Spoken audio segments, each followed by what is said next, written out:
नमस्कार, स्वागत है आपका डीडी न्यूज पर। मैं रेशमा आपके साथ। आइए नजर डाल लेते हैं इस वक्त की हेडलाइंस पर। पेट्रोल और डीजल बिक्री पर लगी अस्थायी पाबंदियां खत्म, 1 जुलाई से प्रभावी होगा आदेश। ईंधन आपूर्ति की समीक्षा के बाद केंद्र सरकार ने लिया फैसला।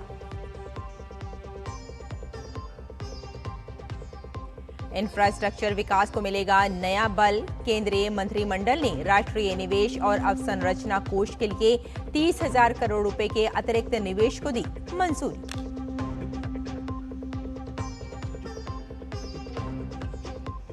भारत ने पाकिस्तान के अफगानिस्तान पर किए हवाई हमले की कड़ी निंदा, कहा पाकिस्तान की ये हरकत हताशपूर्ण और गैर जिम्मेदाराना।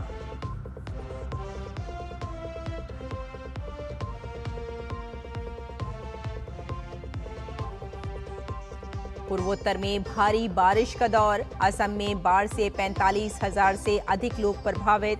अलर्ट मोड पर सरकार, मौसम विभाग ने जारी किया देश के कई हिस्सों में तेज बारिश का ऑरेंज अलर्ट।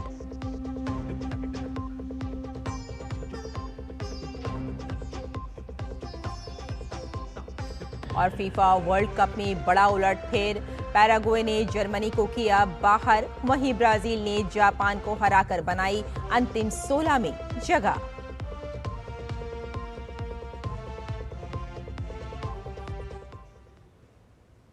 और आइए अब समाचारों पर डालते हैं विस्तार से नजर। भारत में पेट्रोल और डीजल के बड़े खरीदारों के लिए एक बड़ी राहत की खबर सामने आई है। पश्चिम एशिया में चल रहे युद्ध के कारण वैश्विक सप्लाई चेन में जो रुकावटें आई थीं, उसे देखते हुए भारत सरकार ने इसी महीने ईंधन की बिक्री पर कुछ सख्त पाबंदियां लागू की थीं। अब स्थिति का आकलन करने के बाद सरकार ने सोमवार को एक आदेश जारी कर इन प्रतिबंधों को खत्म करने का ऐलान कर दिया है। सोमवार को सरकार की ओर से जारी आधिकारिक आदेश में साफ किया गया है कि देश में पेट्रोल और डीजल की बिक्री पर हाल ही में लगाए गए प्रतिबंध हटा लिए गए हैं। इस सरकारी आदेश के मुताबिक ईंधन की खरीद और बिक्री को लेकर लागू की गई ये रोक 1 जुलाई से पूरी तरह से समाप्त कर दी जाएगी। पेट्रोलियम और प्राकृतिक गैस मंत्रालय ने 1 जुलाई पब्लिक सेक्टर की तेल मार्केटिंग कंपनियों के रिटेल आउटलेट्स के जरिए मोटर स्प्रिट MS और हाई स्पीड डीजल HSD की बिक्री और वितरण से जुड़े अस्थायी रेगुलेटरी उपायों को वापस ले लिया है। पश्चिम एशिया संकट के कारण आई रुकावटों के दौरान सरकार ने पेट्रोल और डीजल की रिटेल कीमतों को स्थिर रखकर रिटेल ग्राहकों को अंतर्राष्ट्रीय स्तर पर ईंधन की कीमतों में हुई भारी बढ़ोतरी से बचाए रखा। देश में पेट्रोलियम उत्पादों की सप्लाई की स्थिति की समीक्षा के बाद सरकार इस नतीजे पर पहुंची है कि जनहित में अब इन अस्थायी रेगुलेटरी उपायों की जरूरत नहीं है। इसीलिए 12 जून 2026 के आदेश को 1 जुलाई 2026 से वापस ले लिया गया है।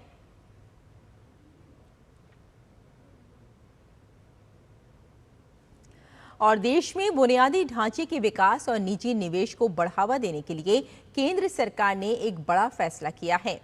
प्रधानमंत्री नरेंद्र मोदी की अध्यक्षता में केंद्रीय मंत्रिमंडल ने राष्ट्रीय निवेश और अवसंरचना कोष यानी NIIF के नए और आगामी फंडों के लिए 30,000 करोड़ रुपए के अतिरिक्त निवेश को मंजूरी दी है।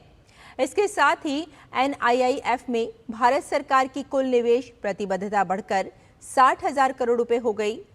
और साथ ही राष्ट्रीय निवेश और अवसंरचना कोष भारत सरकार समर्थित एक ऐसा निवेश मंच है जो देश में सड़क, रेल, बंदरगाह, हवाई अड्डे, बिजली, डिजिटल इंफ्रास्ट्रक्चर और शहरी विकास जैसी बड़ी परियोजनाओं में घरेलू और विदेशी निवेश आकर्षित करता है।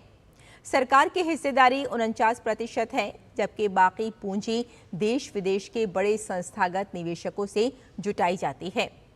राष्ट्रीय निवेश और अवसंरचना कोष ने अब तक Abu Dhabi investment authority, Temasek, Australian super Asian development bank, Asian infrastructure investment bank, state bank of India, HDFC समूह और ICICI बैंक जैसे प्रमुख निवेशकों का भरोसा हासिल किया है।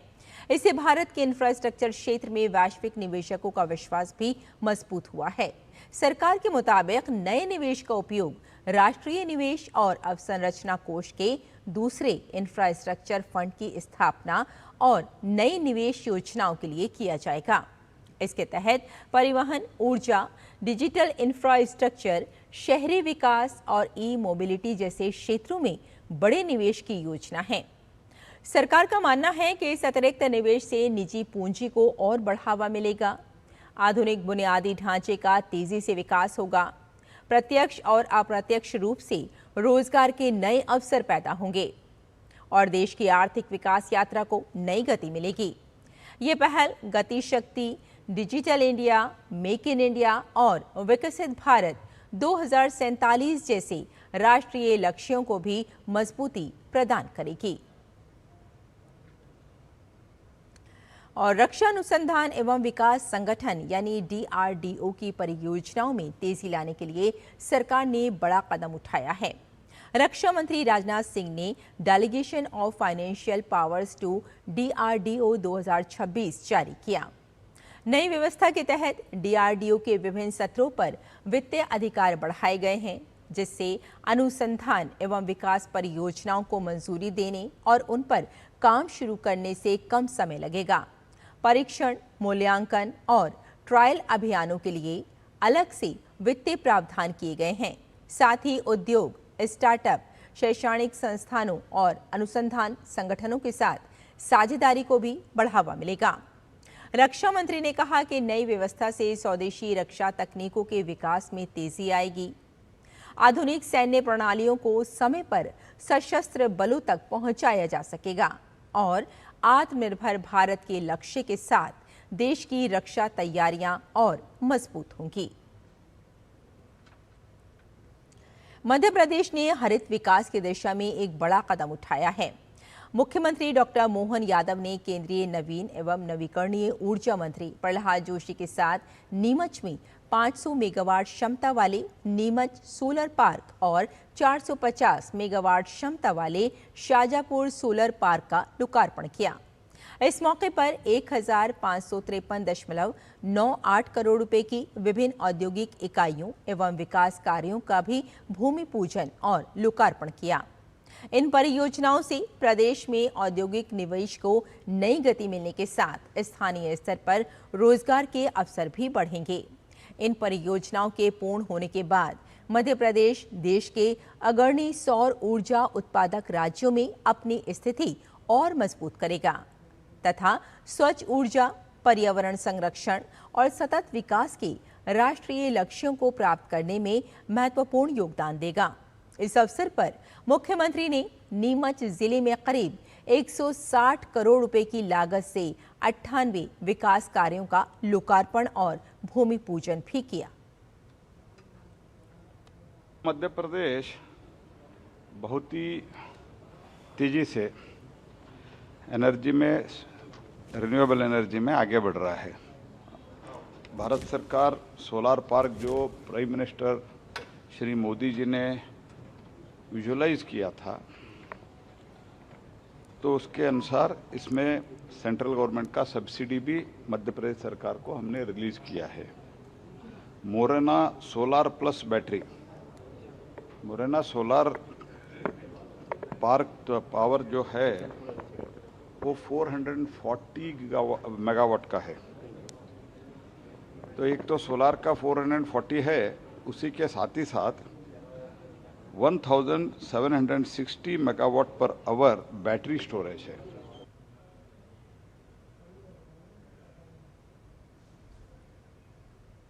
टॉप 10 में नीमच शामिल है।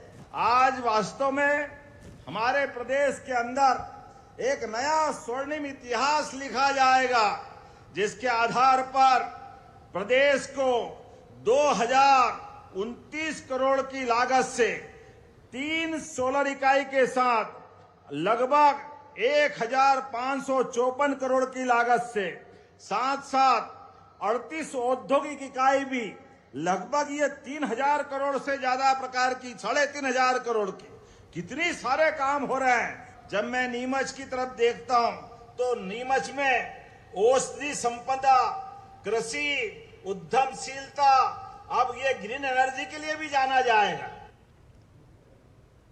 और राष्ट्रपति द्रौपदी मुर्मू आज से 2 दिवसीय आंध्र प्रदेश के दौरे पर रहेंगी। राष्ट्रपति आज विजयनगरम स्थित आंध्र प्रदेश केंद्रीय जनजातीय विश्वविद्यालय के पहले दीक्षांत समारोह में शामिल होंगी और विद्यार्थियों को संबोधित करेंगी। वहीं 1 जुलाई यानी कल राष्ट्रपति अनंतपुरम स्थित आंध्र प्रदेश केंद्रीय विश्वविद्यालय के पहले दीक्षांत समारोह में शामिल होंगी। केंद्रीय कृषि एवं किसान कल्याण तथा ग्रामीण विकास मंत्री शिवराज सिंह चौहान आज हरियाणा दौरे पर रहेंगे। इस दौरान वे रेवाड़ी के बावल में आयोजित खेत बचाओ अभियान के समापन समारोह में शामिल होंगे। कार्यक्रम में शिवराज सिंह चौहान किसानों को संबोधित करेंगे और उनसे सीधा संवाद भी करेंगे। ये समारोह 1 महीने तक चली देशव्यापी मुहिम के समापन के अवसर पर आयोजित किया जा रहा है। पूर्वोत्तर राज्यों में सोमवार को हुई भारी बारिश ने भारी तबाही मचाई, जिससे कई स्थानों पर सड़कें और पुल बह गए। केंद्रीय गृह मंत्री अमित शाह ने स्थिति की गंभीरता को देखते हुए अरुणाचल प्रदेश और असम के मुख्यमंत्रियों से फोन पर बात कर हालात और नुकसान की जानकारी ली।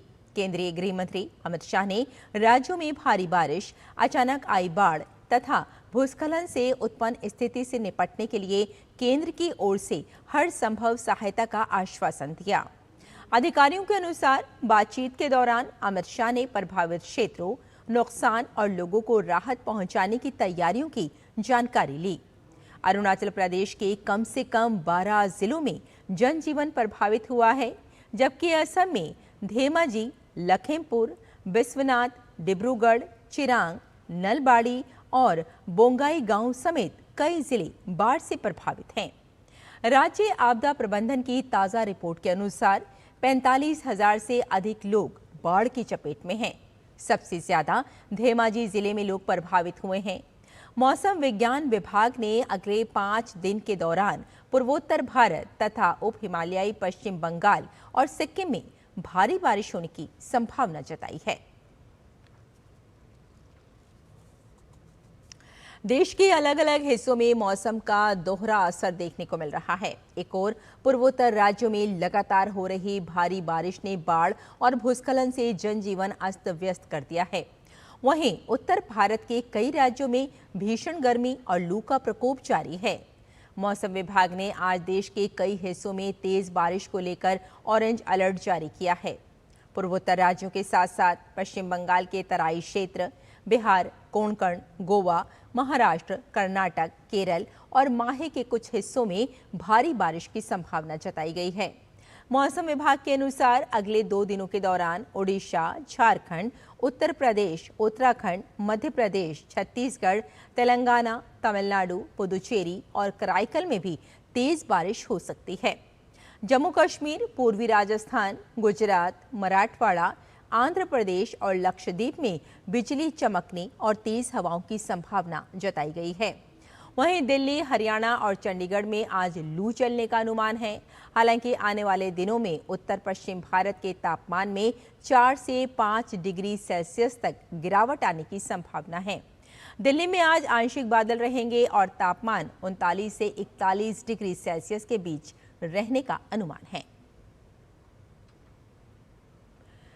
दिल्ली में ईवी पॉलिसी 2026 को लॉन्च कर दिया गया है, जो 1 जुलाई से शुरू होगी। इसके तहत दिल्ली को ईवी कैपिटल बनाने की पहल की गई है। इसका मुख्य उद्देश्य प्रदूषण को कम करना और इलेक्ट्रिक वाहनों के उपयोग को बढ़ावा देना है। मुख्यमंत्री रेखा गुप्ता ने मीडिया से मुखातिब होते हुए कहा कि ये नीति दिल्ली की वर्षों पुरानी प्रदूषण और परिवहन संबंधी चुनौतियों के समाधान की दिशा में बड़ा कदम है। उन्होंने बताया कि उपराज्यपाल की संस्तुति के बाद ये नीति 1 जुलाई से लागू होगी और 31 मार्च 2030 तक प्रभावी रहेगी। मुख्यमंत्री ने कहा कि नई ईवी पॉलिसी से आम लोगों को करीब 15,000 करोड़ रुपए का लाभ मिलने का अनुमान है। सरकार ने विभिन्न श्रेणियों के इलेक्ट्रिक वाहनों पर मिलने वाली सब्सिडी और प्रोत्साहन राशि में वृद्धि की है, ताकि अधिक से अधिक लोग इलेक्ट्रिक वाहन अपनाएं। उन्होंने कहा कि 2 पहिया, 4 पहिया, तिपहिया, ट्रक और ग्रामीण परिवहन वाहनों को भी इस नीति के दायरे में शामिल किया गया है। नई नीति के तहत इलेक्ट्रिक तिपहिया वाहनों के लिए 30,000 से 50,000 रुपए तक का प्रोत्साहन दिया जाएगा। इलेक्ट्रिक ट्रक खरीदने पर 1 लाख रुपए और ग्रामीण सेवा वाहनों के लिए 20,000 रुपए का स्क्रैपिंग इंसेंटिव मिलेगा। सरकार ने चरणबद्ध तरीके से पारंपरिक ईंधन वाले वाहनों के पंजीकरण पर रोक लगाने का भी फैसला लिया है। इसके अलावा सभी इलेक्ट्रिक दोपहिया, तिपहिया, व्यावसायिक वाहन और 30 लाख रुपए तक की इलेक्ट्रिक कारों को रोड टैक्स और रजिस्ट्रेशन शुल्क में 100% छूट मिलेगी। वहीं स्ट्रॉन्ग हाइब्रिड कारों को 50% छूट दी जाएगी, जबकि 30 लाख रुपए से अधिक कीमत वाली इलेक्ट्रिक कारों को कोई टैक्स या रजिस्ट्रेशन शुल्क छूट नहीं मिलेगी। कि ये ईवी पॉलिसी बहुत शानदार तरीके से दिल्ली राज्य को अपनी पॉल्यूशन की समस्या को कम करने में भी मदद करेगी और दिल्ली की परिवहन व्यवस्था को और अधिक दुरुस्त करेगी। दिल्ली स्मार्ट सिटी के रूप में इसमें परिवर्तित हो पाएगी और साथ ही स्टेक होल्डर्स के साथ बारंबार मीटिंग्स करी। हर स्टेक होल्डर का जो कहना था, जो उसके सुझाव थे, इसमें इनबिल्ट किए गए और हर लेवल पे चर्चा करने के बाद इस ड्राफ्ट को हम तैयार कर पाए हैं और जिसे आज हमने कैबिनेट में अप्रूव किया। कैबिनेट की अप्रूवल के बाद ये माननीय एलजी महोदय को आज भेजी जाएगी और 1 जुलाई से ये लागू होने के बाद हर व्यक्ति दिल्ली का जो है वो दिल्ली में ही खरीदी गई गाड़ी के ऊपर इसका लाभ ले पाए। और 21 से 27 जून 2026 के बीच मणिपुर में भारतीय सेना और असम राइफल्स की स्पेयर कोर, मणिपुर पुलिस और सीआरपीएफ ने संयुक्त रूप से खुफिया आधारित अभियान चलाया। ये कार्यवाही कांगपोकपी, इम्फाल पश्चिम, इम्फाल पूर्व, थोबल और कांगचिंग जिलों में की गई। अभियान के दौरान प्रतिबंधित संगठनों से जुड़े 6 सक्रिय सदस्यों को गिरफ्तार किया गया। तलाशी अभियान के दौरान भारी मात्रा में हथियार और युद्ध सामग्री बरामद हुई। इनमें राइफलें, कार्बाइन पिस्तौल, देसी मोर्टार और ग्रेनेड लॉन्चर, 250 से अधिक राउंड गोला बारूद, विस्फोटक और संचार उपकरण शामिल हैं। सुरक्षा बलों ने इस कार्रवाई को उग्रवादी नेटवर्क के खिलाफ बड़ी सफलता बताया है। और यहाँ रुकते हैं एक छोटे से ब्रेक के लिए, जल्द हाजिर होते हैं। आप देखते रहिए डीडी न्यूज़।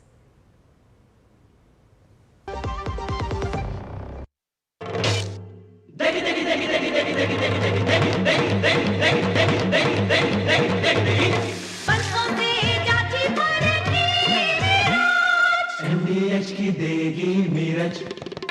देगी मिर्च का तड़का, अंग अंग फड़का। MDH की देगी मिर्च। जरा सी हंसी दुलार जरा सा, the taste of India। जरा सी अनबन प्यार जरा सा, the taste of India। यही तो अमूल है स्वाद इंडिया का, यही तो अमूल है taste of India।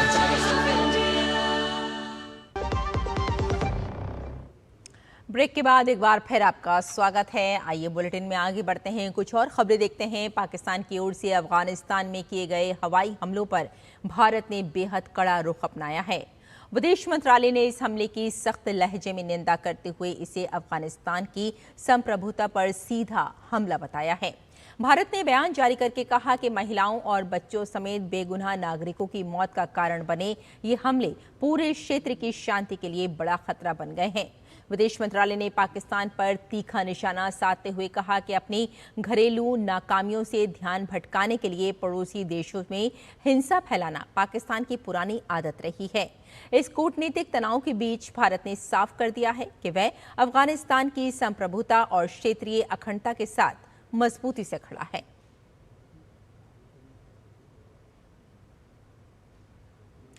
और वाशिंगटन डीसी में आयोजित नवे USISPF लीडरशिप समिट 2026 में अमेरिका ने भारत को अपना एक बेहद अहम साझेदार बताया है। अमेरिकी विदेश मंत्रालय के आर्थिक विकास मामलों के अंडर सेक्रेटरी जैकब हेलबर्ग ने कहा कि भारत और अमेरिका के रिश्ते लगातार नई ऊंचाइयों को छू रहे हैं। उन्होंने जानकारी दी कि भारत पैक्स सिलिका घोषणा पत्र पर हस्ताक्षर करने वाले शुरुआती देशों में से एक था। हेलबर्ग ने बताया कि उन्होंने फरवरी में एआई इम्पैक्ट समिट के लिए भारत की यात्रा की थी। इस अहम दौरे के दौरान दोनों देशों ने एआई के भविष्य और अवसरों पर एक साझा बयान जारी किया था।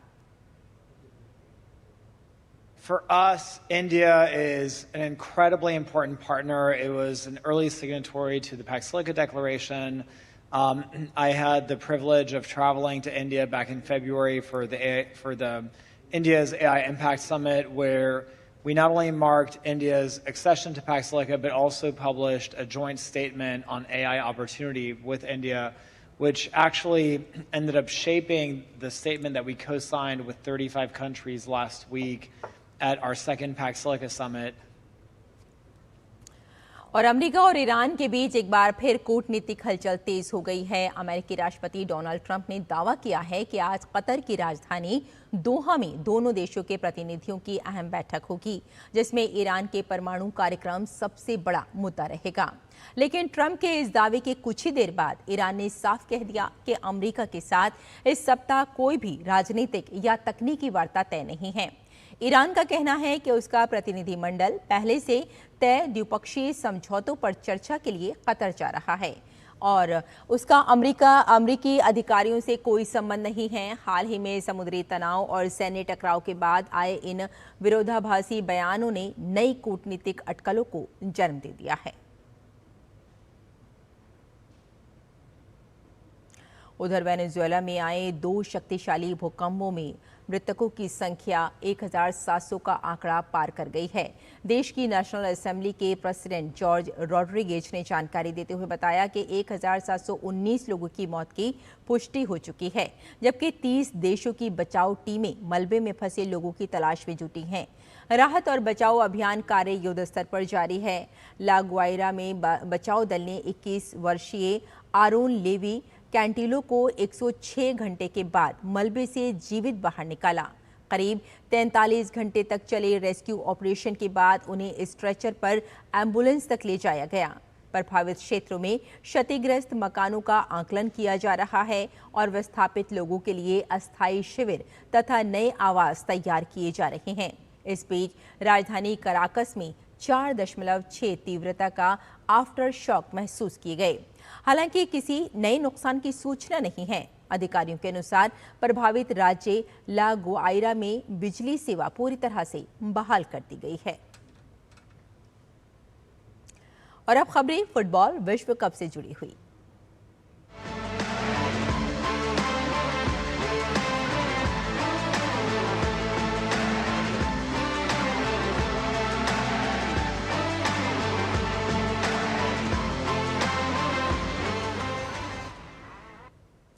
फीफा विश्व कप 2026 के राउंड ऑफ 32 में हुए पैराग्वे और जर्मनी के बीच मैच में बड़ा उलटफेर देखने को मिला, जहां 4 बार की चैंपियन जर्मनी को पैराग्वे ने पेनल्टी शूटआउट में 4-3 से हराकर टूर्नामेंट से बाहर कर दिया।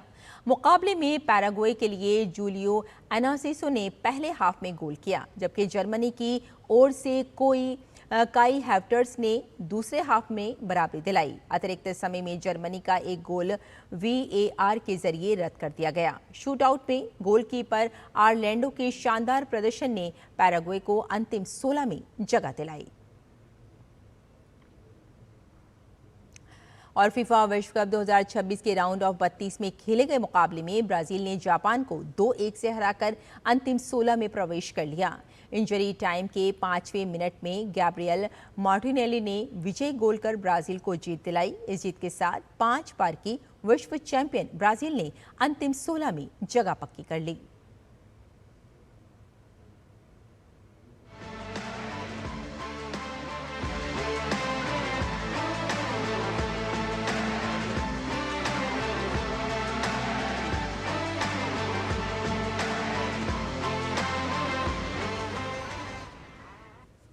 भारतीय महिला क्रिकेट टीम ने लॉस एंजलिस ओलंपिक 2028 के लिए क्वालिफाई कर लिया है।